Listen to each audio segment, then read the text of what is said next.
Hi everyone, welcome back to this week weekly market update.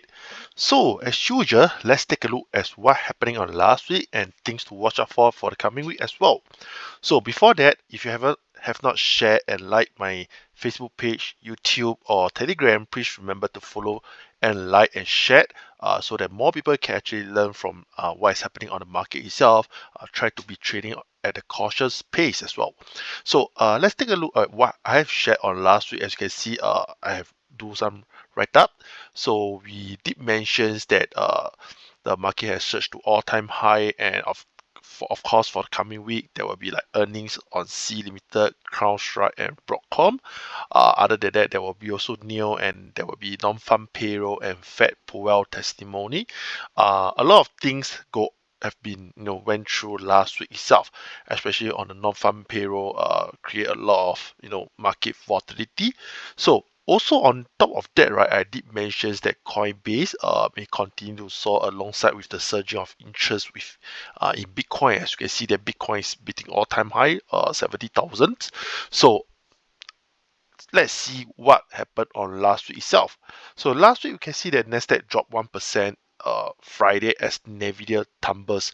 So if you are trading on Nvidia right now, or if you are investing on Nvidia right now, in no surprise that yes, on the high side, I mean on the good side, it's good that Nvidia continue to go even higher, and a lot of people is eyeing on the $1,000 per shares unit. All right, especially when it go to the all-time high of 970, and then it plunged on last Friday, uh, more than 1%. So I think more than 1%, yeah, definitely for Nvidia itself. So we can see that Nvidia is really a time bomb. I mean, if let's say it's like a musical chair, who will really actually buy at 970? Where we know that looking at the chart is steep, alright, it's steep upside. Just to be cautious, to be the last fool to enter, and then you will be caught off guard. So Nvidia, I think they dropped more than 5%. 5% for Nvidia is really a lot, alright, to be frank, if you look at the chart itself, because they are pricing at 970 and 5%, that is how much, alright. So all the three major indices, drop, pullback. We can say that it's a pullback or it's a drop, and blue chip down and tech heavy Nasdaq fell 0.93% and 1.17% for these two index, and then it's the worst week for the Dow since October. Alright, so we know that it's causing by the Nvidia, but I also believe it's more likely to be the profit taking as well. There's nothing wrong to be profit taking. So you can see there for Nvidia after hour it dropped to 851. Alright, from the all-time high of 970, it go all the way to 850. That is ridiculous, crazy drop. Alright, especially for Nvidia with such a big volume, big cap market. I mean, to plunge like almost $120 is crazily. Alright, but I think it's because there will be algorithm, people actually along the way got their stop loss protected. So once it triggered a certain price level, all the stop loss will trigger, and that causing the stack of the selling, to cause the market to drop even more. Alright, so not only on that, I think there are other things to watch, take note as well. It's the non-farm payroll come in hot with 275,000, compared with the estimate of 198,000 as well. So the unemployment rate tick higher, 3.9%, and the wage growth was lighter than fear. Alright, so these hope that the inflation has cooled enough to please the Fed. Data on January job growth was also revised lower. Alright, so on and off is still will Fed proceed with the interest rate cut with all the data. So for the coming week, do take note, CPI data is the next data they are also watching closely. The CPI data will give the high volatility on next week market as well. Alright, so without further ado, let's go directly to the chart. So this is Dow Jones, as we mentioned. For Dow Jones, the last which I mentioned last week is actually registered at 39,000. Looking next registered at 40,000 round figure. Sell in May, go wave may play out this 2024. So right now we are actually in the entering to the second week of the March. So if let's say it's hovering and then form, I don't know, right now we are just predicting, but on a weekly chart it's really well resisted at 39,000. And not only on that, right? I mean, if let's say you zoom down to the daily time frame, which I mentioned previously, I think I did, there is a bearish divergence. Let's see. All right, I think yes, this is a form of bearish divergence, and it's just that when will this bearish divergence in play? All right, when will this bearish divergence in play? So sorry, what do I mean by bearish divergence? As you can see that the market is going higher, but then the RSI is going lower. All right, sorry. All right, you can see that. So when we see bearish divergence, it seems like the market is going to turn, especially at the tip top right now. But still be cautioned if you are, at the shorting side. Just remember to put stop loss at 39 or otherwise 40,000, the next round figure. Of course, the mid will be fantastic, nice, but you still need a stop loss to protect you. All right, we will never know. So, my call for Dow is still remaining the same. I will still give a downside for Dow as well. So where we hit 38,000, I think is very significant. 38,000, yes. So you need to break 38,000 in order we can see it to dive even lower. So breaking 38,000, then we will go to the D support, which is around 37,000. All right. So that is what I'm looking, 1,000 point each time. Okay. So just reset the whole chart and then put it to weekly chart. The purpose of that is so that I can update over here, right? So today will be on the 9th of March 2024.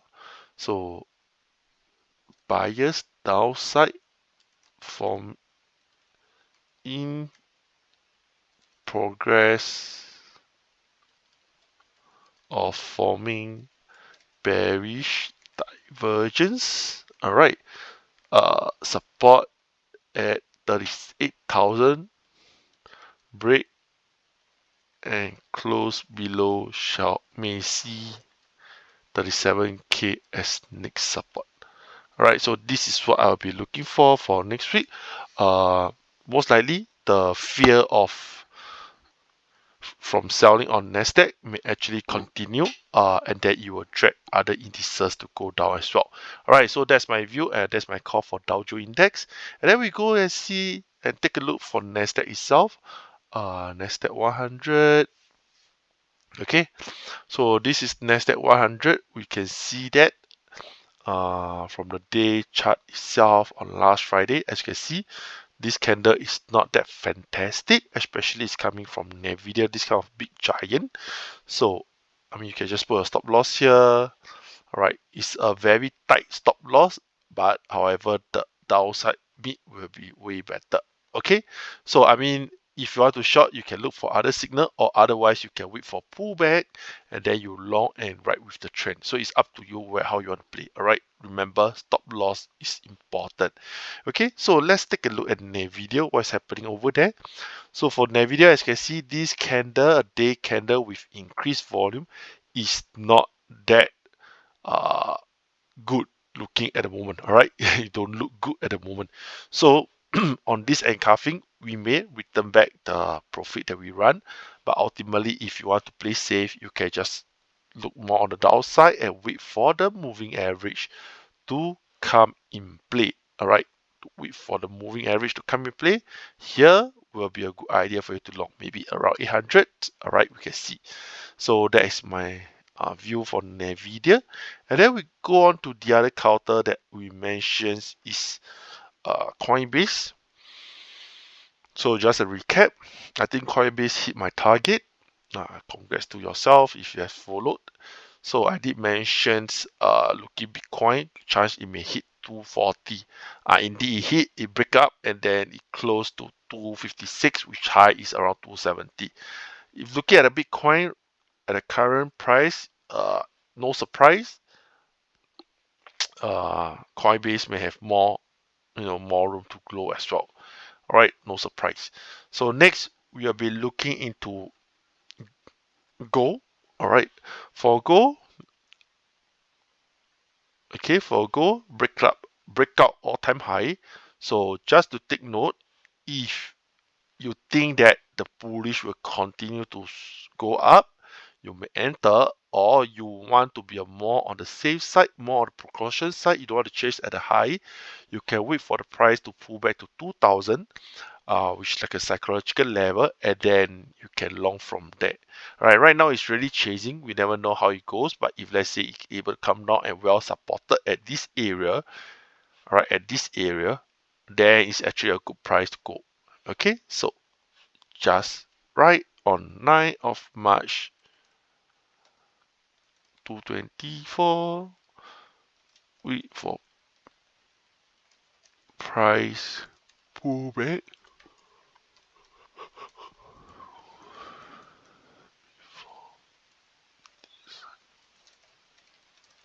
Long positions. Okay, so this is what we look at gold at the moment. Okay, so a few quarter just to to recap. JD used to be one of my liking. I'm still holding. No surprise, the price drop. I did mention. All right, I did some loss as well. I will continue to look for dollar cost averaging, which I mentioned in 17th Feb. And if you manage to buy on it, congratulations. I think there's a good news on this day, which on a Wednesday. And right now, I think the JD earning is way better. All right, you can see, it's way better. And they also come out, I think, 2 million, 3 million, 1 billion of shares buyback, which is fantastic. Good. All right. So that causes the price to gap up, some pullback. So along this way, I mean, if let's say you have already hold JD or you have not, along this way you can, okay, along this way you can continue to buy. All right, continue to buy as long as it don't break right now at 21, which is the lowest of this candle. Then if we go lower, then you cut. Otherwise, you can continue to buy. All right, right now the JD news is very good, but hopefully it's not being pulled by the overall major sentiment of the China itself. Okay, so I will just update here on the 9 March 2024. Continue. May start your DCA with 2150 as immediate support level. Okay, so this is what I'm looking at for uh, JD itself. So I'll just draw here. Oops, I think I deleted something I want. Okay, I just want to delete these, these, these, these, and then we switch to the weekly chart. Okay, as you can see, this volume came pretty good and pretty decent. Candlestick also closed nicer. So I will just put here as arrow mark. Then we will go to the resistance itself. Okay, so that is my view for JD. And next we are looking at another Chinese counter. Why? Because I see that there is, okay, before I go to the Chinese counter, I think just why is because on the Hang Seng Index, I saw something, it's like this. All right, this is what I mentioned for Feb. I think I did mention here or I used here. Alright, I think I mentioned over there. Okay. Okay, so right now, what I'm looking at, this is what I mentioned, long with 14,600 as support level. The big support level, if it break, then it's going nasty.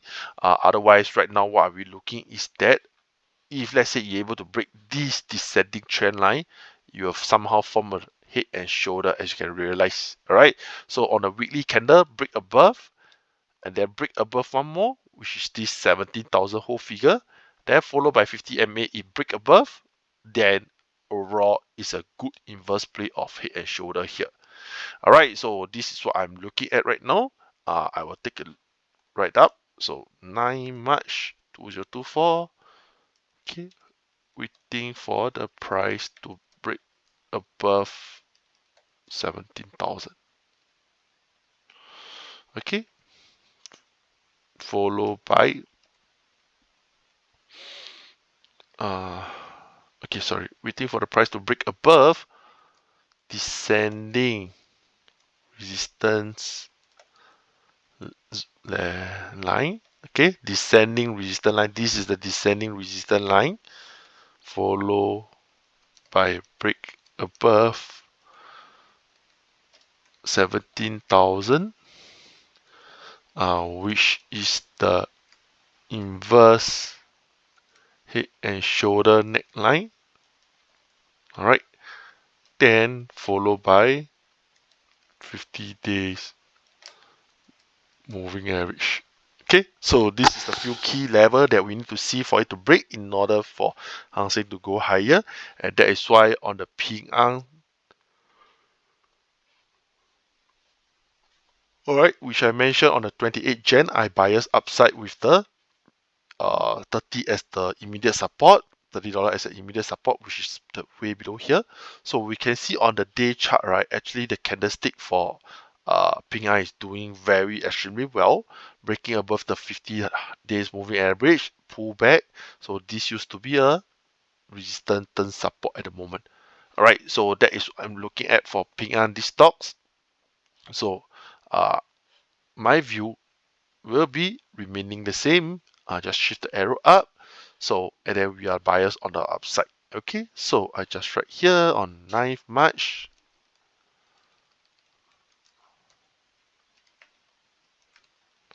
Bias upside. Okay, with 30